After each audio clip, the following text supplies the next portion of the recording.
اللہ تعالیٰ کر سکتا ہے، کوئی اس کے لیے مشکل نہیں. ہوا علی کل شیء قدیر، اسے ہر شے کی قدرت حاصل ہے.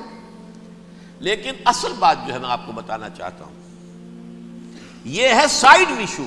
اصل ایشو ہے فلسطین کا جو شروع ہونے والا ہے. بھٹی دہکے گی وہاں. ظاہر بات ہے کہ اگر کوئی بہت بڑا اقدام ہو جاتا ہے فلسطینیوں کے خلاف، اور اگر واقعتاً مسجد اقصیٰ اور قبۃ الصخرہ گرا دیے جاتے ہیں، جو طوفان اٹھے گا عالم عرب میں، یہ حسنی مبارک ہو یا شاہ خالد ہو یا کوئی اور ہو، یہ نہیں روک سکتے اس طوفان کو. نوجوان خون اٹھے گا، غیرت اور جو بھی حمیت ہے. مسلمان ان پڑھ سے ان پڑھ اور بالکل بے دین، وہ بھی مسجد کی حرمت پر کٹ مرنے کو تیار ہو جاتا ہے. مسجد تو بنا دی شب بھر میں ایمان کی حرارت والوں نے، من اپنا پرانا پاپی ہے، برسوں میں نماز ہی بن نہ سکا. وہ چاہے کانپور کی مسجد سے مسلمانوں نے جانے دی ہیں، چاہے وہ شہید گنج کی مسجد کی مسلمانوں نے جانے دی ہیں، چاہے نماز نہ پڑھتے ہو. لیکن یہ جو حرمت اور یہ جو حمیت اور یہ غیرت ہے، اس سے جو طوفان اٹھے گا یہ ہوگا اس ملحمۃ العظمی، اس کی طرف پیش رفت ہو رہی. کتاب الملاحم سے احادیث کے حوالے سے کہ جن جنگوں کا حوالہ دیا حضور نے، پیشن گوئی کی ہے، اس کا نقطہ آغاز تھا خلیج کی جنگ. صدام حسین نے اسے کہا تھا یہ مدر آف وارز ہے، ام المحارب، یہ ایک جنگ نہیں ہے. اس کا نقشہ بھی حدیث میں موجود ہے، پیشن گوئی موجود تھی، اس وقت بھی ہم نے شائع کی تھی. لیکن اس میں جو جنگ اب ہونے والی وہ الملحمۃ العظمی. ملحمہ کسے کہتے ہیں؟ لحم گوشت کو کہتے ہیں، اور قصائی کی دکان کو عربی میں ملحم کہتے ہیں، جہاں گوشت کے ٹکڑے کیے جاتے ہیں. آج کل مشینوں سے ہوتے ہیں، اب جو ہے وہ ہاتھ سے چھریوں سے نہیں ہوتے، لیکن ٹکڑے ہو رہے ہوتے ہیں، جسموں کے چیتھڑے اڑ رہے ہوتے ہیں. ملحمہ، یہی لفظ استعمال کیا تھا حضرت سعد ابن عبادہ نے رضی اللہ تعالی عنہ یوم فتح مکہ. ان کے دل میں تھا کہ اب ہم انتقام لیں گے ان عربوں سے، ان قریش سے. الیوم یوم الملحمہ، الیوم یوم الملحمہ، یہ کہتے ہوئے جا رہے تھے. ایک خاص کیفیت، آج ہے گوشت کے ٹکڑے اڑانے کا دن. حضور سے کہا کسی نے جا کر کے ساتھ تو یہ کہہ رہے ہیں الیوم یوم الملحمہ، الیوم یوم الملحمہ. حضور نے فرمایا نہیں، ان سے کہو جا کر الیوم یوم المرحمہ، الیوم یوم المرحمہ، آج رحمت کا دن ہے، آج تو میں ان سب کو معاف کروں گا. لا تثریب علیکم اليوم، میں تم سے وہی بات کہہ رہا ہوں جو میرے بھائی یوسف نے کہی تھی اپنے بھائیوں سے. اذهبوا فانتم الطلقاء، جاؤ تم سب کے سب آزاد. وہ ملحمہ ہے جس کو کہ حضور نے حضرت معاذ بن جبل رضی اللہ تعالیٰ عنہ، اس کی روایت ہے، اس میں سے جو ابو داؤد میں روایت آئی ہے اس میں الملحمۃ العظمی، عظمی مؤنث ہے اعظم کا. آپ کہتے ہیں جنگ عظیم اول، جنگ عظیم دوم. عظیم کا باپ ہو گیا اعظم، سب سے بڑا، اور اس کا مؤنث ہے سب سے بڑی، عظمی. الملحمۃ العظمی، سب سے بڑی لڑائی. میرے نزدیک یہ وار کے معنی میں نہیں ہے، بیٹل کے معنی میں. انگریزی میں یہ دو لفظ علیحدہ ہیں، وار، بیٹل. وار سالوں کو محیط ہوتی ہے، بیٹل کسی ایک خاص جگہ پر جو لڑائی ہوتی ہے اس کو کہتے ہیں. حضور کے اور قریش کے درمیان 6 سالہ وار تھی، جنگ تھی. لیکن battles, battle of Uhud, battle of Badr, یہ بیٹلز تھی، لڑائیاں تھیں. تو عظیم ترین جنگ شاید اس اعتبار سے نہ ہو جیسے کہ ورلڈ وار 1 اور ورلڈ وار 2، یعنی اس کی وسعت کا اتنا معاملہ نہیں اور طوالت کا نہیں. لیکن جو لڑائی جو ہے بیٹل ہونی ہے، جس کو کہ یہ لوگ، یا چونکہ میں نے کہا تھا شروع میں کہ سرما ہے میری آنکھ کا خاک حجاز و ہول قدس. نیو ٹیسٹمنٹ کی آخری کتاب ہے the book of Revelation, Revelation of Saint John. اس میں آرمگڈون کہا گیا ہے اسے. ہر مجدون، یہ عبرانی لفظ ہے. ہر کہتے ہیں اونچی جگہ کو، سطح مرتفع. مجدون میگیڈو، میگیڈو ایک وادی ہے، مرتفع، وادی مرتفع. یہ ہے واقع لبنان، اسرائیل اور شام کے درمیان جو ٹکڑا، جو ٹرائنگل بنتی ہے، یہ ہے. یہاں پر بڑی جنگ لڑی جائے گی، اور یہ جنگ صلیب ہوگی جو کہا ہے یہ بش نے، یہ جنگ صلیب. سیکنڈ ملینیم شروع ہوئی تھی تو پہلی صلیبی جنگ ہوئی تھی. 3rd ملینیم شروع ہوا ہے، یہ 2nd صلیبی جنگ ہے، یہ کروسیڈ ہے. اور میں اس مرتبہ امریکہ گیا تھا تو پہلی مرتبہ مجھے وہاں ایک رسالہ ملا ٹرمپٹ نام کا.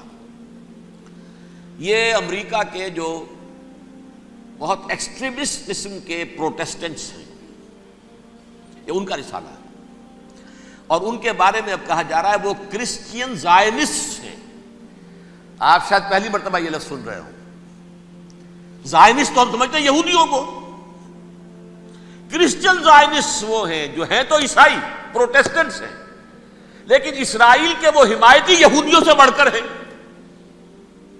یہ میری کسی پہلی تقریر میں شاید بہت سے حضرات کو یاد آ جائے، میں نے کہا تھا 4 سال پہلے ہمارا تنظیم اسلامی کا ایک کنونشن ہوا تھا ہوسٹن میں، امریکہ کا جنوبی علاقے کا شہر ہے. ایک سیشن اس میں ہم نے رکھا تھا انٹرفیتھ. ایک عیسائی کو بلایا تھا، ایک یہودی بہت بڑا وہاں کا عالم ہے اس کو بلایا تھا. اس یہودی عالم نے ڈاکٹر وشوگراڈ، جو وہاں کی یونیورسٹی میں پروفیسر ایمیریٹس ہے، اس نے کہا تھا کہ یہ اسرائیل کو تو سپورٹ کر رہے ہیں عیسائی، ہم تو نہیں کر رہے. جو پریکٹسنگ یہودی ہیں وہ زیادہ اسرائیل کے حق میں نہیں تھے، یہ تو سن 67 کے بعد انہوں نے اسرائیل کو تسلیم کیا ہے. وہ تو منتظر تھے کہ ہمارا مسیحا آئے گا تو اس کی قیادت میں جنگ کریں گے، جیسے شیعہ منتظر تھے کہ مہدی موعود آئیں گے تو پھر ہم کچھ کریں گے. وہ امام خمینی نے کہا جب وہ آئیں گے آ جائیں گے، لیکن ہم کچھ راستہ کے لیے. زائنسٹ نے آگے بڑھ کر ریاست قائم کر لی، اور جب یروشلم پر بھی پورا قبضہ کر لیا تب جو ہے در حقیقت مذہبی یہودی جو ہے پھر انہوں نے اپنایا ہے، اون کیا ہے، اور نئے سیٹلمنٹس جو بھی بنے ہیں وہاں پر اسرائیل میں، اس میں اکثر و بیشتر مذہبی یہودی آیا، اور بروکلن کے علاقے سے سب سے بڑھ کر آئے ہیں، جو امریکہ میں نیو یارک کا ایک جنوبی علاقہ ہے، بہت بڑا یہودیوں کا بہت بڑا گڑھ ہے. نیو یارک کو جیو یارک بھی کہا جاتا ہے، وہ تو اصل میں مرکز جو ہے وہ تو یہودیوں کا ہے. اس حوالے سے وہاں پر جو کرسچن زائنسٹ کہلاتے ہیں وہ اسرائیل کے یہودیوں سے بھی بڑھ کر کہیں سپورٹر ہیں. بہرحال اس دوسری صلیبی جنگ کا معاملہ جو میں کہہ رہا تھا، ٹرمپٹ نامی رسالہ، اس کا ایک مضمون ہے دی لاسٹ کروسیڈ. اب یہ آخری کروسیڈ ہے جو شروع ہونے والا ہے. میں تو حیران ہوں کس قدر کھل کے وہ باتیں کرتے ہیں. رومن کیتھولکس کو وہ کہتے ہیں کہ یہ شیطان ہے، یہ پوپ شیطان ہے، یہ یورپ کو اس نے جمع کیا ہے کرسچینٹی کی بنیاد پر، اور اس میں زیادہ تر کیتھولکس ہیں. آپ کو معلوم ہے برطانیہ بڑی مشکل سے شامل ہوا ان کے ساتھ، اس لیے کہ وہ پروٹیسٹنٹ کا سردار تھا، ابھی پوری طرح نہیں ہے. یورپ جو ہے وہ رومن امپائر دوبارہ یہ کھڑی کر رہا ہے، اور در حقیقت یہ جو ہے یہودیوں سے بھی چھیننا چاہتے ہیں اسرائیل کو اور فلسطین کو، اور مسلمانوں سے بھی، اور یہ وہی کروسیڈ جو تھے اربن ثانی کے، اس کی تیاری کر رہے ہیں تاکہ وہاں پر عیسائی حکومت قائم ہو جائے، کیتھولکس کی، پوپ کی حکومت قائم ہو جائے، جیسے ایسٹ تیمور میں کر دی ہے. ایسٹ تیمور میں کون سی حکومت بنی ہے؟ Roman Catholic. رومن کیتھولک اسرائیل میں بنے تاکہ یہ سارے مقامات مقدسہ جہاں اسرائیل پیدا ہوئے، بیت حضرت مسیح پیدا ہوا، بیت الحم کہاں ہے؟ وہی ہے کہ نہیں؟ جہاں سے ریزریکشن ہوا ان کے خیال میں وہ کہاں ہے؟ وہیں پر ہے کہ نہیں؟ بڑے بڑے گرجے ان کے وہی ہیں. تو اس اعتبار سے ان کا کہنا یہ ہے یہ لاسٹ کروسیڈ کی تیاری ہو رہی ہے، یہ کیفور. اور ان کا کہنا یہ ہے کہ یہ پوری طاقت نیٹو کی جو ہے، یہ پہلے جرمنی سے لائی گئی بوسنیا، انہوں نے خود وہاں جنگ کروائی، انہوں نے خود وہاں پر ایتھنک کلینسنگ کروائی، پھر خود مصالحت کے لیے آ گئے، پھر کوسوو میں انہوں نے خود آگ بھڑکائی. یہ میں نہیں کہہ رہا، یہ وہ ٹرمپٹ رسالہ امریکہ سے چھپنے والا پروٹیسٹنٹس کا رسالہ ہے جو یہ کہہ رہا ہے. پھر انہوں نے کوسوو کے اندر کروایا، اور پھر وہ وہاں پر پیس فورس کی حیثیت سے آ گئے. اب وہ میسیڈونیا میں کروا رہے ہیں اور وہاں داخل ہو گئے ہیں. اگلا قدم ان کا سائپرس ہوگا، سائپرس میں ترکوں کو اور وہ گریکس کو لڑائیں گے اور وہاں آ جائیں گے، وہاں سے ایک چھلانگ لگائیں گے اور یہ فلسطین میں پہنچیں گے، اور یہ وہاں پر ایک رومن امپائر، اپنی پرانی رومن امپائر کی طرح کی رومن کیتھولک ریاست قائم کرنا چاہتے ہیں. تو وہاں امریکہ کے عیسائیوں میں بھی کوئی ایک طبقہ نہیں ہے، کیتھولکس بھی ہے، کیتھولکس زیادہ نہیں ہے ہمدرد، لیکن اب تابع ہو چکے ہیں. اسحاق ریبین نے جب یہ پیس ٹاک شروع ہوئی تھی، آپ کو یاد ہوگا شاید کہ جب وہ آیا تھا واشنگٹن سے واپس فلسطین اسرائیل، تو پہلے روم میں رکا for an audience with the pope, اور پوپ کو اس نے ایک مرتبان سا پیش کیا تھا، حضرت سلیمان علیہ السلام کے زمانے کا مرتبان، اور کہا تھا دیکھیے 3000 برس تک ہم نے اس کی حفاظت کی ہے، اب یہ میں آپ کے حوالے کر رہا ہوں. اس کے بعد سے پوپ جو ہے بالکل رام ہو گیا، اور وہ عیسائیوں کے ساتھ اور یہودیوں کے ساتھ ان کا پورا معاہدہ ہو۔ اب پورا عیسائی ورلڈ جو ہے بعثت مجموعی یہودیوں کے شکنجے میں ہے۔ البتہ ان کے اندر بھی جھگڑے ہیں، جو وہاں پر وائٹ کرسچن ملیشیاز ہیں وہ ایکسٹریمسٹ ہیں کیتھولکس، ان کے نزدیک دشمن نمبر 1 یہودی، دشمن نمبر 2 مسلمان، دشمن نمبر 3 جو یورپ میں کالے ہیں، ایفرو امریکن، چاہے وہ عیسائی ہو گئے ہوں کوئی بھی ہو، یہ 3 دشمن ہیں جن سے انہوں نے کلینز کرنا ہے، صاف کرنا ہے ان کے خیال کے مطابق امریکہ کی سوسائٹی کو، اولاً یہود، پھر مسلمان، اور پھر یہ جو کالے ہیں۔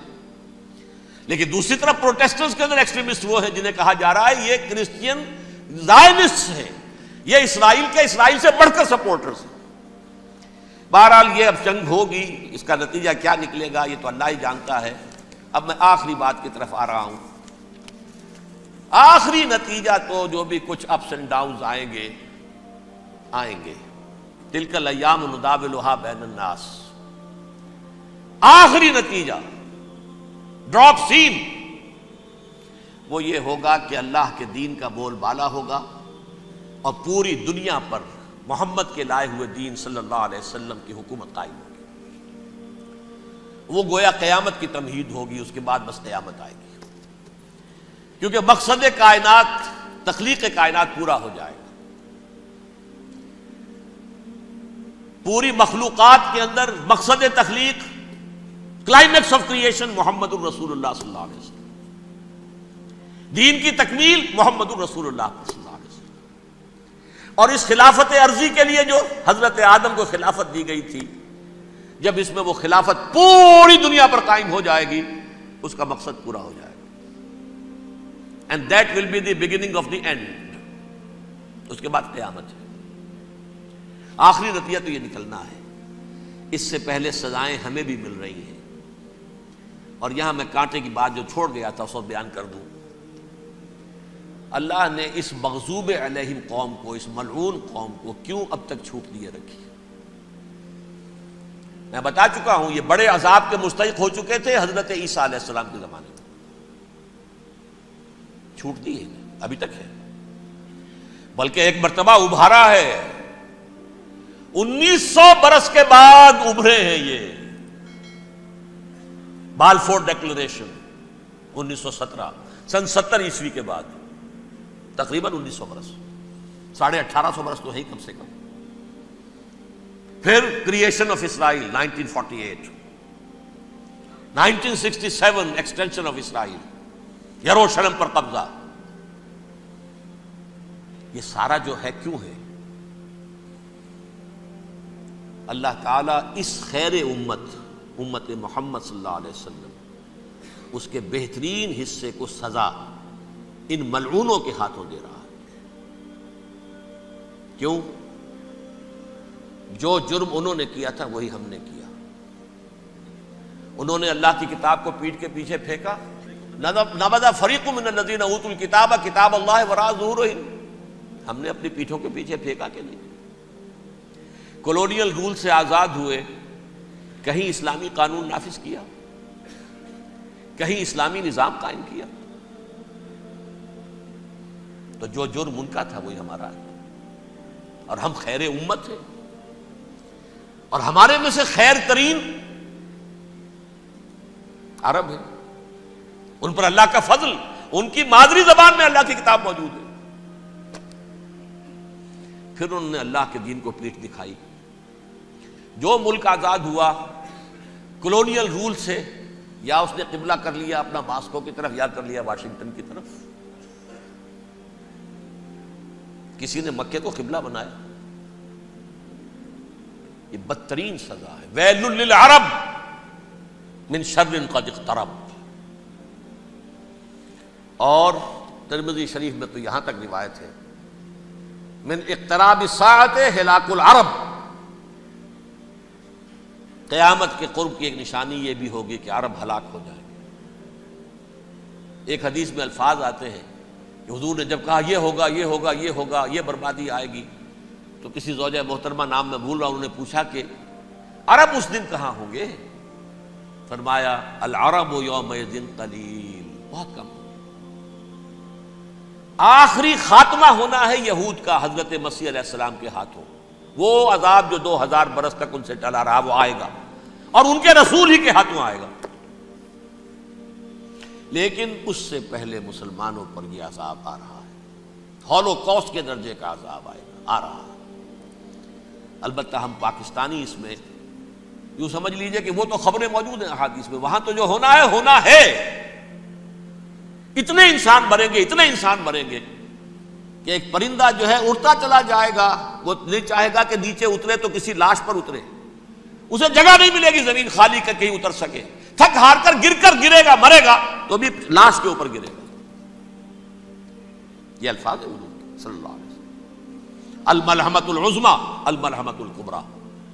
یہ لاسٹ کروسیڈ ٹرمپٹ اخبار نے، میں اس کا فوٹو اسٹیٹ بھی کبھی آپ کو دکھا دوں، ویسے میرے ساتھ ہے وہ رسالہ ٹرمپٹ.